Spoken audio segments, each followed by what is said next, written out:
प्रिय छात्रों, आज हम देखते हैं लेखा मानक 1।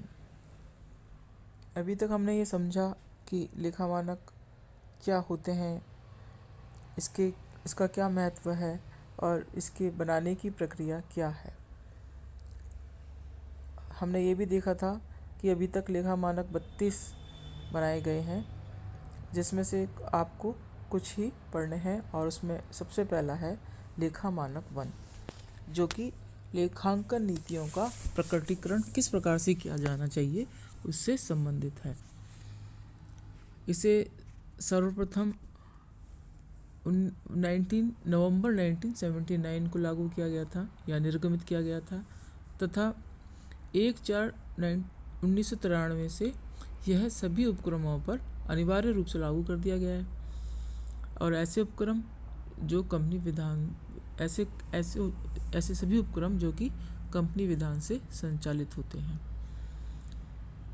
लेखा मानक मंडल द्वारा लेखा नीतियों का प्रकटीकरण, इस पर जो निर्गमित मानक का स्वरूप है वो क्या है, वो हम इसके अंदर देखेंगे। यह मानक वित्तीय विवरण पत्रों को तैयार करने एवं उसको प्रस्तुत करने में अपनाई जाने वाली प्रमुख लेखांकन नीतियों से संबंध रखता है।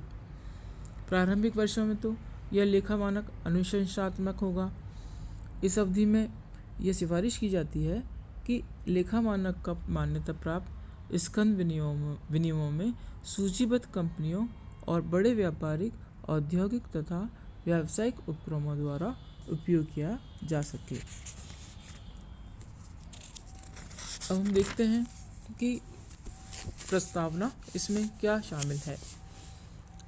यह विवरण पत्र वित्तीय विवरण पत्रों को तैयार करने एवं प्रस्तुत करने में अपनाई जाने वाली महत्वपूर्ण लेखांकन नीतियों से संबंध रखता है। तो सबसे पहला पॉइंट तो हमने देखा कि ये किस विषय से संबंधित है। तो ये विवरण पत्रों को तैयार करने एवं प्रस्तुत करने में अपनाई जाने वाली महत्वपूर्ण लेखांकन नीतियों से संबंध रखता है। दूसरा, किसी भी उपक्रम के वित्तीय विवरणों में इसकी आर्थिक स्थिति अथवा लाभ हानि के संबंध में प्रस्तुत चित्र पर अपनाई गई लेखांकन नीतियों का महत्वपूर्ण प्रभाव पड़ता है। विभिन्न उपक्रमों द्वारा अपनाई गई लेखांकन नीतियाँ भिन्न भिन्न होती हैं।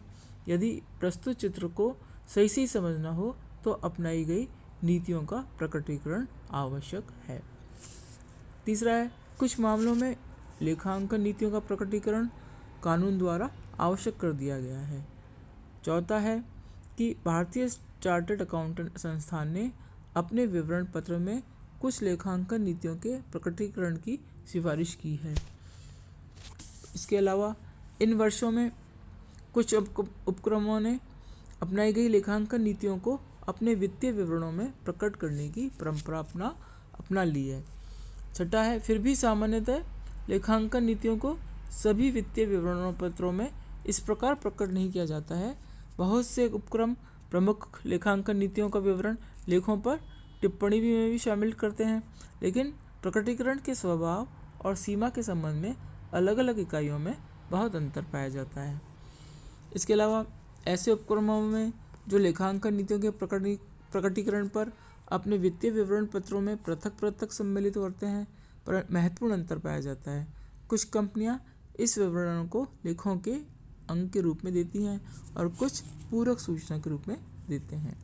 और अंतिम है, इन विवरण पत्रों का उद्देश्य यह है कि विवरण पत्र को अधिक अच्छी तरह से समझा जा सके और इस प्रकार के प्रकटीकरण से विभिन्न संस्थाओं के या विभिन्न उपक्रमों के वित्तीय विवरण पत्रों की तुलना में बहुत सहायता मिलती है। अब हम देखेंगे कि कुछ स्पष्टीकरण दिए गए हैं, जिसमें सबसे पहले लेखांकन संबंधी मूलभूत मान्यताएं। लेखांकन, इसमें वित्तीय विवरण पत्रों की तैयारी में कुछ लेखांकन संबंधी मूलभूत मान्यताएं काम करती हैं। सामान्यतः उनका विशेष रूप से उल्लेख नहीं किया जाता है, क्योंकि उनके लिए स्वीकृति और उनका उपयोग मानकर चला जाता है। ये मानकर चला जाता है कि उनका प्रयोग किया ही जाएगा। यदि इसका अनुसरण नहीं किया जाता है तो इस तथ्य को कारण सहित प्रकट करना आवश्यक होता है। सामान्यतः कुछ को छोड़कर मूलभूत लेखांकन संबंधी मान्यताओं के रूप में स्वीकार किया जाता है व्यवसाय की निरंतरता। उपक्रम की चालू व्यवसाय के रूप में देखा जाता है। ये हमने सबसे पहले देखा था गोइंग कंसर्न कंसेप्ट कि व्यवसाय निरंतर रूप से चलता रहेगा, अर्थात भविष्य में भी इसकी क्रियाएं चलती रहेंगी। यह मान लिया जाता है कि उपक्रम के समापन का न तो विचार है और न ही आवश्यक है।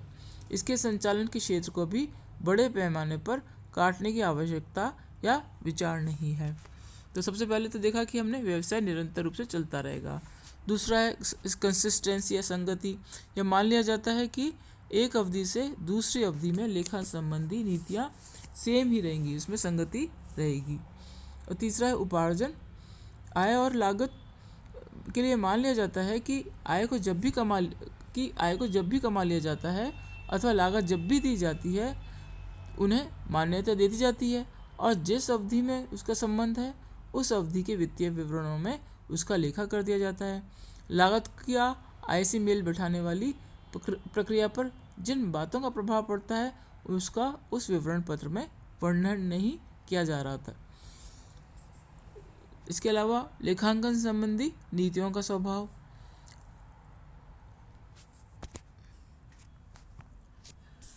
लेखांकन संबंधी नीतियों से तात्पर्य उन विशेष लेखा सिद्धांतों अथवा उन सिद्धांतों को लागू करने की विधियों से है जिन्हें उपक्रम द्वारा वित्तीय विवरण तैयार करने और प्रस्तुत करने के लिए अपनाया गया है। लेखांकन संबंधी नीतियों की कोई ऐसी सूची नहीं है जो सभी परिस्थितियों में लागू किया जा सके। उपक्रम जिन जटिल समस्याओं में संचालित होता है या परिस्थितियों में संचालित होता है उनमें वैकल्पिक सिद्धांतों और उसको लागू करने वाली वैकल्पिक विचारधारा को स्वीकार कर लिया जाता है। उचित लेखांकन सिद्धांत इस विधि का चयन बहुत कुछ उपक्रम के प्रबंध के निर्णय पर निर्भर करते हैं। इसके अलावा भारतीय चार्टर्ड अकाउंटेंट संस्थान द्वारा निर्गमित विभिन्न विवरण पत्रों ने सरकार व अन्य एजेंसियों की सहायता से विशेष रूप से कंपनियों के संबंध में इन विकल्पों को काफ़ी घटा दिया है, और इन विकल्पों को कम करने के प्रयास जारी रहेंगे, लेकिन उपक्रम की भिन्न भिन्न परिस्थितियों के कारण उन्हें पूर्णतया समाप्त नहीं किया जा सकता है। अब हम देखते हैं कि विभिन्न लेखांकन नीतियों वाले क्षेत्र कौन कौन से हैं। इसमें सबसे पहला है मूल्यह्रास, रिक्तीकरण या परिशोधन की विधियाँ। दूसरा है निर्माण के द्वारा तैयार किए खर्च के साथ व्यवहार, और विदेशी मुद्रा संबंधी मदों का परिवर्तन, रहतिये का मूल्यांकन, ख्याति के साथ व्यवहार, विनियोगों का मूल्यांकन, अवकाश संबंधी लाभों के साथ व्यवहार, दीर्घकालीन ठेकों पर लाभ को मान्यता, स्थायी संपत्तियों का मूल्यांकन, संदिग्ध दायित्वों के साथ व्यवहार। ये सारे वो एरिया है जिसके संबंध में लेखांकन संबंधी नीतियाँ अपनाई जाती हैं। और ये सूची अभी पूर्ण नहीं है, इसमें तो और भी चीज़ें शामिल हो सकती हैं। अब लेखांकन संबंधी नीतियों के चयन पर सोच विचार। इसमें क्या है, उपक्रम द्वारा लेखांकन नीतियों के चयन करने से प्रमुख बात ध्यान में रखने की है वह यह है कि लेखांकन नीतियाँ इस प्रकार की हों जिससे कि चिट्ठा लाभानी खाता सही और उचित चित्र प्रस्तुत कर सके। इसके प्रयोजन से लेखांकन नीतियों के चयन और इनके उपयोग को प्रभावित करने वाली प्रमुख बातें हैं जो कि इस प्रकार से हैं। उसमें सबसे पहला है बुद्धि, प्रूडेंस। इस बात को ध्यान में रखते हुए कि भावी घटनाओं को अनिश्चितताएं हमेशा घिरी रहती हैं। लाभों को तभी माना जाता है कि जब उन्हें वसूल कर लिया जाता है। यह आवश्यक नहीं है कि उन्हें नकद में ही वसूल किया जाए। सभी ज्ञात दायित्वों तथा हानियों के लिए आयोजन किया जाता है, चाहे राशि को कोई निश्चित रूप से निश्चित न किया जा सका हो और इसका मात्र अनुमान ही लगाया जा सकता हो। इसके अलावा औपचारिकता के ऊपर वास्तविकता, व्यवहारिक व्यवहारों एवं घटनाओं का उनकी ठोसता एवं वित्तीय वास्तविकता के आधार पर लेखा किया जाना चाहिए और उन्हें प्रस्तुत किया जाना चाहिए, न कि केवल वैधानिक औपचारिकताओं के ही आधार पर ही दिखाया जाना चाहिए।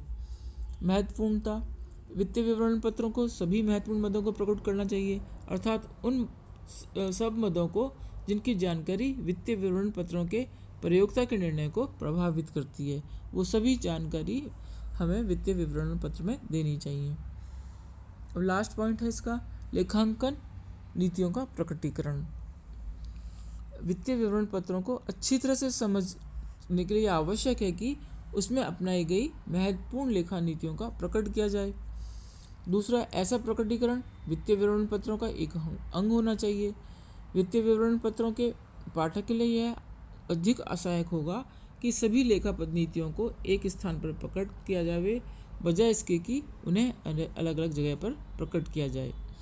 ऐसे उदाहरण जिनके संबंध में नीतियों का प्रकटीकरण आवश्यक है अनुच्छेद 14 में दिए गए हैं। लेखा नीति में ऐसे परिवर्तन को जिसका महत्वपूर्ण प्रभाव पड़े प्रकट किया जाना चाहिए। ऐसे परिवर्तन से वित्तीय विवरण पत्रों में कोई मद जिसकी राशि से प्रभावित होती है उस राशि को ही बताया जाना चाहिए। यदि वह राशि पूर्ण रूप से या आंशिक रूप से ज्ञात की जा सकती है तो इस तथ्य को पाया जाना चाहिए। यदि किसी परिवर्तन का प्रभाव चालू अवधि में महत्वपूर्ण नहीं पड़ता है लेकिन आगामी वर्षों में महत्वपूर्ण प्रभाव पड़ने की संभावना है, तो जिस अवधि में यह परिवर्तन अपनाया जाएगा उस अवधि से संबंधित वित्तीय विवरण पत्रों में इसे प्रकट किया जाना चाहिए। और लास्ट है, यदि लेखों में किसी मद के साथ में गलत या अनुचित व्यवहार किया गया है तो लेखा नीति अथवा उसमें परिवर्तन उसे ठीक नहीं कर सकता है। इस प्रकार से हमने देखा कि लेखा मानक के अंदर जो भी पॉइंट्स हैं वो मैंने आपको समझाए। अब हम ये लेखा मानक 9 को नेक्स्ट क्लास में ही देखेंगे। Thank you students.